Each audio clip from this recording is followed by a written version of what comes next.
ഈ തെരഞ്ഞെടുപ്പ് കാലം വിവാദങ്ങൾ കൊണ്ട് മാത്രമല്ല വൈറൽ സ്ഥാനാർത്ഥികളെ കൊണ്ടും സമ്പന്നമാണ്. ചൂടുള്ള രാഷ്ട്രീയത്തിനപ്പുറം സമൂഹമാധ്യമങ്ങളിലെ സ്വീകാര്യതയും സ്ഥാനാർത്ഥികളെ തുണയ്ക്കുമെന്നാണ് മുന്നണികളുടെ വിലയിരുത്തൽ.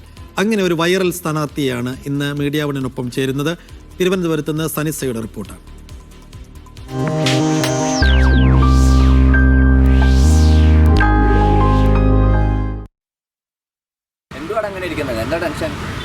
നാട്ടിൽ നിന്ന് വന്നിട്ടേ ഉള്ളൂ. ചീഫ് പറയുന്ന ഒരു വൈറൽ സ്ഥാനാർത്ഥിന്റെ സ്റ്റോറി വേണോ അത് എവിടെ പോയിട്ട് ഉണ്ടാക്കാനാ?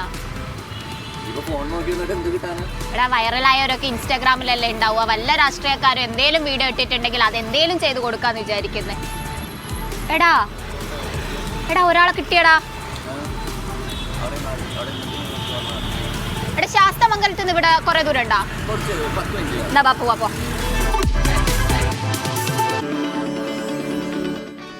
ഇതാണ് നമ്മൾ പറഞ്ഞ ആ വൈറൽ താരം.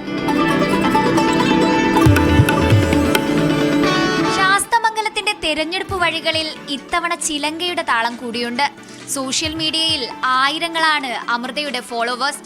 IT ജീവനക്കാരി കൂടിയായ അമൃത തെരഞ്ഞെടുപ്പ് കളത്തിൽ ഏറ്റുമുട്ടുന്നത് മുൻ DGP R ശ്രീലേഖ അടക്കമുള്ള പ്രമുഖരോടാണ്. എൻ്റെ ശാസ്തമംഗലാണ്, അപ്പം എൻ്റെ ജനങ്ങൾ എന്നോടൊപ്പം തന്നെ ഉണ്ടാവും. അത് തന്നെയാണ് എൻ്റെ ഏറ്റവും വലിയ വിശ്വാസവും. ഭയങ്കര സന്തോഷമായിരുന്നു അത് കണ്ടപ്പോൾ തന്നെ.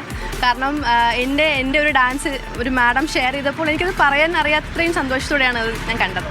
ഒരൊറ്റ നൃത്തറീലിലൂടെ കേരളക്കര ഏറ്റെടുത്ത അമൃത പൊതുപ്രവർത്തനത്തിലും ആ മെയ്വഴക്കം തെളിയിച്ചിട്ടുണ്ട്. ബാലസംഘത്തിലൂടെ തന്നെയായിരുന്നു തുടക്കം. അതോടൊപ്പം എൻ്റെ കുടുംബപരമായ അച്ഛനും അമ്മയും പാർട്ടി മെമ്പർമാരാണ്. അപ്പോൾ പിന്നെ കോളേജ് കാലഘട്ടത്തിൽ SFI ജനറൽ സെക്രട്ടറി ആയിട്ട് പ്രവർത്തിച്ചിരുന്നു. നഗരസഭാ തെരഞ്ഞെടുപ്പിൽ സ്വന്തം നാട്ടിൽ തന്നെ മത്സരിക്കാൻ സാധിച്ചതിന്റെ സന്തോഷത്തിലാണ് സ്ഥാനാർത്ഥി. വിജയിച്ചാൽ വാർഡിലെ പ്രവർത്തനവും നൃത്തവും ഒരേപോലെ കൊണ്ടുപോകുമെന്നും അമൃത പറയുന്നു.